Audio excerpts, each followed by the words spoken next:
What's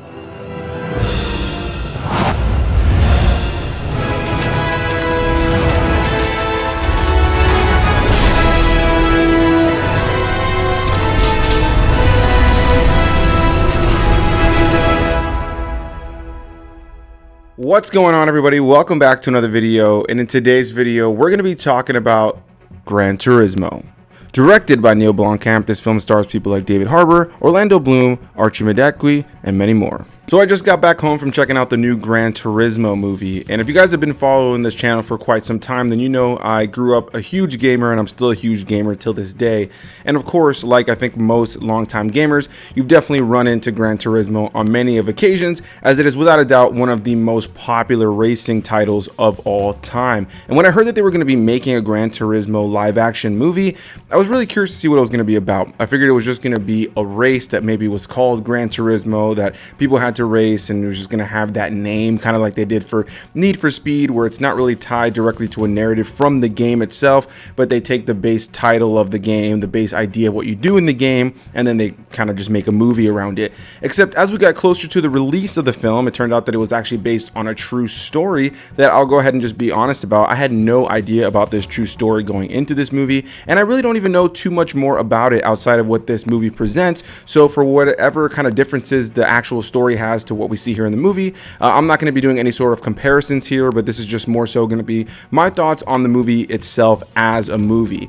And going into it, I was really intrigued, specifically because of the director Neill Blomkamp, who I fell in love with years ago when he did District 9, and I've really enjoyed a lot of the work that he's put out since then. Even if I don't love every single thing he's put out, he's a director I'm always really curious to see what he ends up doing with his movies. So when it came to Gran Turismo, I was definitely curious. Now, I saw the trailer for this movie, I feel like every single time I went to go see a movie in the last few months, and so I was kind of getting burned out on the trailer, but I was ready for the movie to already come out so I can check it out and see what I would think about it. I'm happy to say I actually really thoroughly enjoyed this film.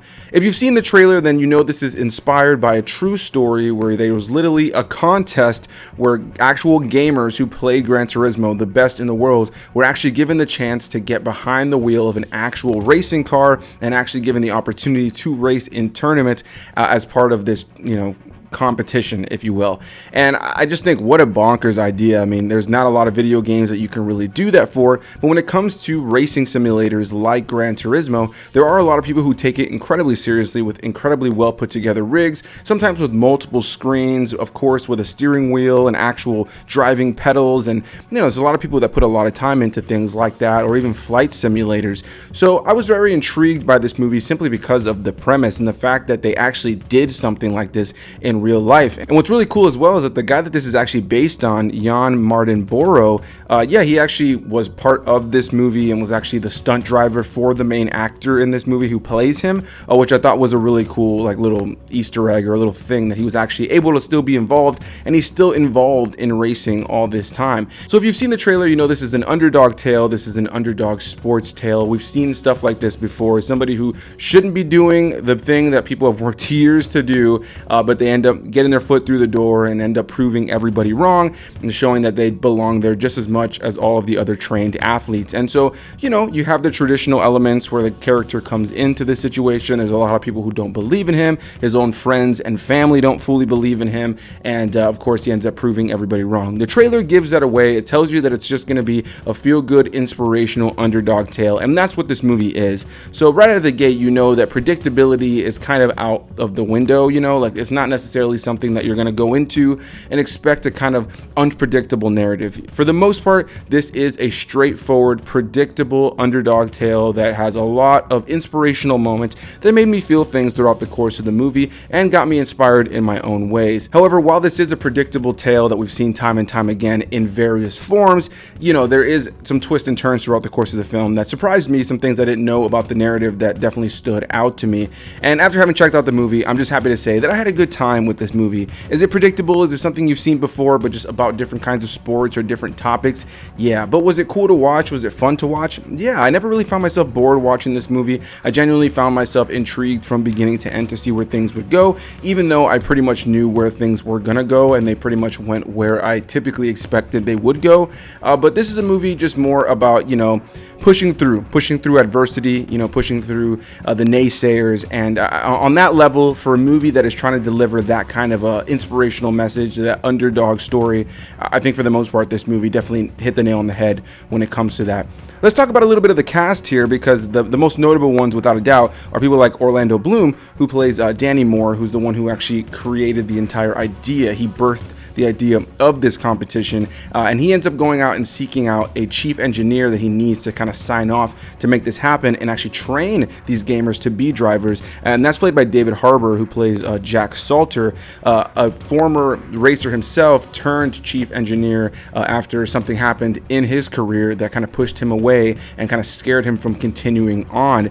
And that's when we're introduced to the main character of the movie, is the character of Jan Mardenborough. The real life guy does exist. This did really happen to somebody who was able to be a gamer, a lover of Gran Turismo, wanted to be a racer, and got the opportunity and ended up making a career of it. In this film, he's played by Archie Madekwe, I believe is how you pronounce his name. I'm not exactly sure how to pronounce his name. Sorry if I butchered that. But yeah, for the most part, I think that those three leads do a great job of giving us really solid performances throughout. The character of Jan is kind of this subdued, not super personality heavy kind of guy, and you know, at times Orlando Bloom's character, who's on the business side of this, is struggling with that a little bit, because he wants the person to not only be good at driving but also be good for the press, you know, be good in front of the camera. But Jan isn't really like that, and over the course of the film, David Harbour's character, he's really the hard ass of the bunch. He's not really believing any of these kids can do it. He just essentially is waiting for all of them to quit or fail, but over the course of the film sees a little bit of something in Jan that maybe he saw in himself when he was younger, and kind of takes him under his wing and helps him to achieve his goal over the course of the film. And I found David Harbour's character here without a doubt to be the most endearing for me, and the one that kept me the most engrossed in the overall narrative. Outside of that, the only other main character that I would want to talk about is the father to Jan, the father to our main character, and that was played by Jimon Hansu, who I've always really enjoyed in performances that I've seen him in. What I could say about a lot of the supporting characters here, outside of those original three that I mentioned, was that a lot of times they didn't really feel like they were super integral to the narrative. There was definitely a sense that they kind of were just present. I wish that they would have done more with some of these supporting characters. There's a romance in the film between our main character and this love interest that he slowly builds over the course of the film, that I oftentimes kind of felt it was unnecessary in the movie, and it was so underutilized at times that it just genuinely felt undercooked at times, oftentimes making me feel like, why was it even in the movie? So that was, you know, how I kind of felt about some of the side characters in this movie. The family dynamic in general, the father is probably the main one who really didn't give his son a whole lot of support. The family in general, his brother, his mom, they didn't really support his dream of wanting to be a racer all that much. And so I wish that their characters had been interlaced into the story a little bit more. They have moments, some pretty integral moments, especially the father, but it was something that I felt kind of was underutilized in the film, and something I wish I had seen a little bit more of.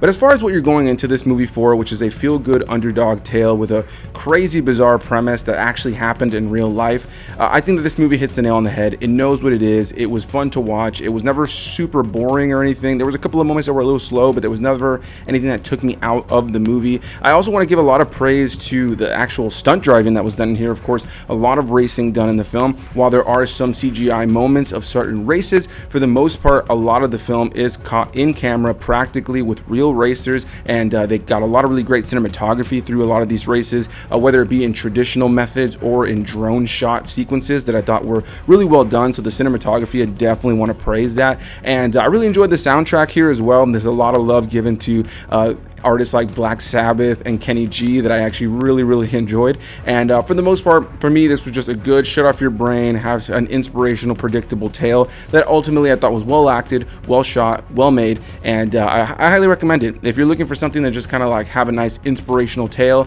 you know, something that isn't gonna really rock your brain and you can kind of just throw on and enjoy something that feels, you know, familiar, I think that this is definitely a cool movie to do that with, where it takes that, again, base underdog story that we've seen before, but brings in this true life story that is kind of bizarre. You know, again, the idea that a video game would kind of inspire a competition to take those gamers and actually put them into a real life situation of that game. There's not very many other games you can do that with, you know, and so the fact that they did that with this, and I had never heard about it, and being able to see it told in this movie, I thought that was pretty cool. So a big thanks to you guys for watching. Definitely want to hear what you guys have to say about Gran Turismo down below. Did you like this movie? Did you not like this movie? Whatever the case may be, leave any and all comments down below, and I'll see you beautiful people in the next one. Bye-bye.